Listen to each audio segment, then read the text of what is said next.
Vamos em frente, falar sobre idade mínima para concorrer a alguns cargos. Tem projeto aí já sendo elaborado nesse sentido, diminuir a idade mínima para concorrer, por exemplo, para a presidência da República, concorrer ao Senado. A idade pode ser reduzida, né, a 30 anos, para que políticos concorram a essas posições. Vou ler aqui, tá, pessoal? Tem a notícia aqui para dar uma olhada, obrigado. E é o seguinte, segundo o deputado que é autor da proposta, o Eros Biondini, do PL de Minas Gerais, ele está querendo avançar com essa proposta ainda essa semana. A medida beneficiaria aqui alguns exemplos, tá? O Nicolas Ferreira, que tem 28 anos, ele quer disputar o Senado em 2026. O prefeito reeleito do Recife, também João Campos, do PSB, tem 31 anos. Em todos os espectros políticos, ele disse aqui em entrevista à CNN, a gente vai conversar com ele logo na sequência, que há políticos que desejam isso, né? Concorrer mesmo mais jovens. A intenção dele, do autor, é articular a aprovação do texto ainda agora em 2025, antes de outubro, para que a mudança possa valer já a partir de 2026, a eleição agora próxima, portanto, presidencial. Vamos conversar com o deputado Eros Biondini, do PL de Minas Gerais, que é o autor dessa proposta. Deputado, bem-vindo. Boa noite já para o senhor. Bom, quero te perguntar se é uma proposta fulanizada, digamos assim. Ela tem em vista uma pessoa. Essa discussão está presente na sociedade, o senhor acredita, deputado? Essa discussão sobre reduzir a idade para a concorrência para a presidência da República, para o Senado. Por que essa discussão nesse momento, né? Qual que é a intenção? Uma boa noite para o senhor. Boa noite, Diego. Boa noite, Andresa. Boa noite, Carla. Boa noite, amigos do UOL. É um prazer falar com vocês. Realmente, a PEC tomou uma proporção muito grande, uma repercussão enorme. Eu não sou o primeiro a falar sobre isso, eu não sou o primeiro a propor uma emenda à Constituição que propõe a redução da idade para a disputa de cargos políticos ou cargos eletivos. Já tivemos, alguns anos atrás, a ex-deputada Manuela Dávila propondo um projeto bem semelhante. Ela não foi, não seguiu na sua carreira política, portanto, o projeto também não prosperou, ele foi arquivado, e algumas outras iniciativas semelhantes que também não foram tão para frente.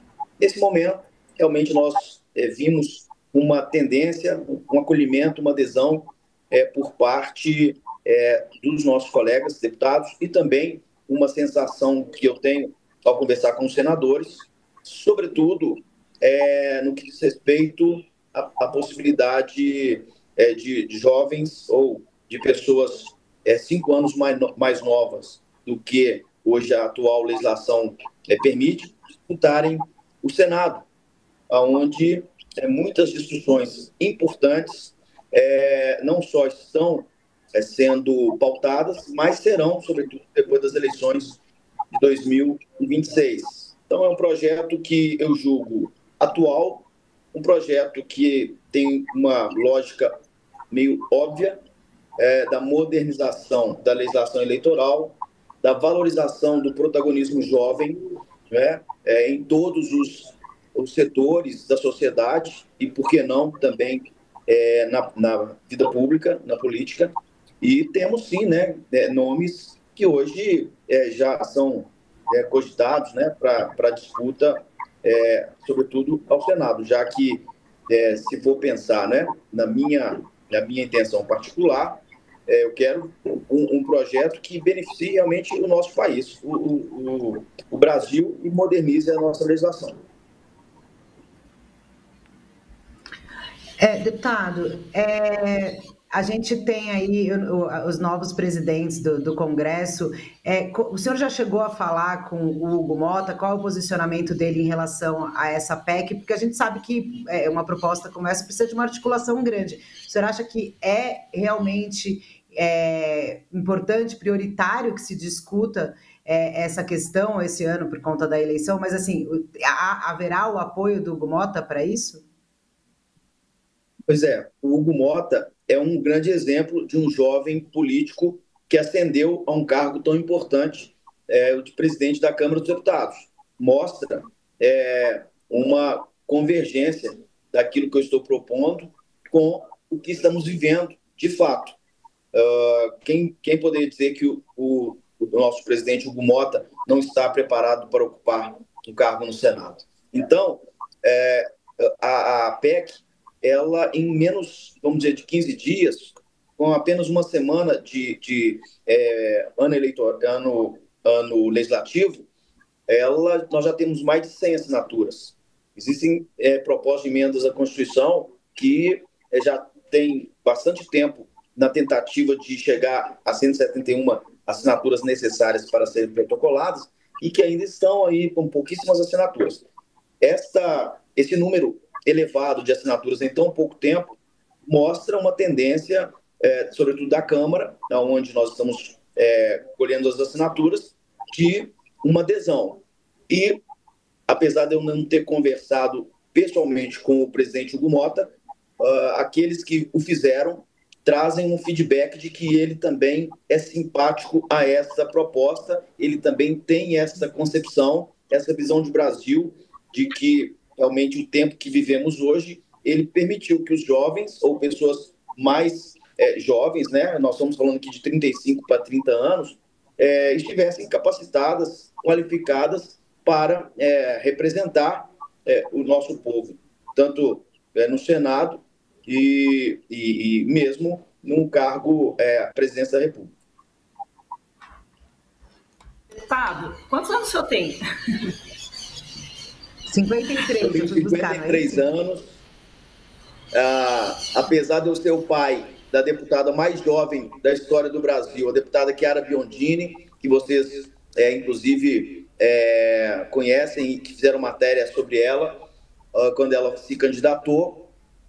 Apesar disso, eu já tenho a idade para disputar o Senado, por exemplo, a vaga para a qual eu sou um dos pré-candidatos do PL de Minas, e mostra que o projeto não tem nenhum viés de interesse pessoal, porque uma possível candidatura do meu colega deputado Nicolas Ferreira ao Senado, obviamente, eu tenho que reconhecer, estaria com mais possibilidade do que a minha. Então, a PEC passando, e é o que eu espero, ela possibilita que o deputado Nicolas, por exemplo, seja, no nosso partido, um nome forte para disputar o Senado.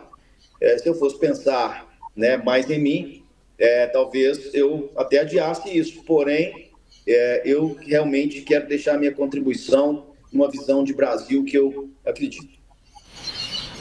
Pois é, o senhor acredita... vai lá, André, você estava fechado. Agora eu ouvi os passarinhos aí na sua janela, hein? Os passarinhos estão danados. Exatamente. Aí. Eu peço desculpas aí a quem está acompanhando, mas todos os passarinhos de Brasília resolveram ficar aqui assistindo a gente na minha janela. Eu brinquei aqui no grupo que eu estou parecendo a Cinderela e não tenho o que fazer, senão o Ibama vai ficar bravo comigo. Mas, deputado, claro, estava brincando com o senhor com relação à idade, mas foi bom que o senhor já deu essa explicação, né, com relação ao Nicolas, porque se falou muito que esse projeto poderia ser ali uma encomenda, né, para possibilitá-lo disputar o Senado ou até uma candidatura à presidência da República, mas eu fui estudar ali os constituintes quando definiram essa idade dos 35 anos, eles viram que era o seguinte, que é quando você já tem maturidade, experiência, bastante conhecimento, né, para poder assumir um cargo de presidente da República. Então, eu queria ouvir do senhor, assim, se o senhor fez algum estudo internacional, não encontrei nenhum presidente da República com menos de 35 anos, pode ser que a minha pesquisa não tenha, né, sido correta. Se o senhor se inspirou em algum modelo e se também o projeto em algum momento pode definir uma idade máxima também para você poder ocupar um cargo como o de presidente da República. Então, a nossa Constituição de 88, né?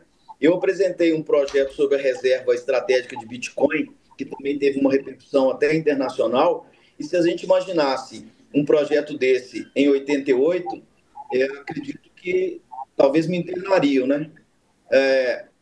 Então, as coisas evoluem e devem evoluir. De 88 para cá, quanto de possibilidade foi colocada nas mãos dos jovens, das pessoas, para elas, com mais precocidade, se prepararem, adquirir experiência, conhecimento, informação, formação. Então, nós estamos falando de 35 para 30 anos. Eu vejo que é bem razoável isso. nós chegamos a pensar, e é claro que assim que eu protocolar a PEC, o Congresso vai discutir, a Câmara, o Senado.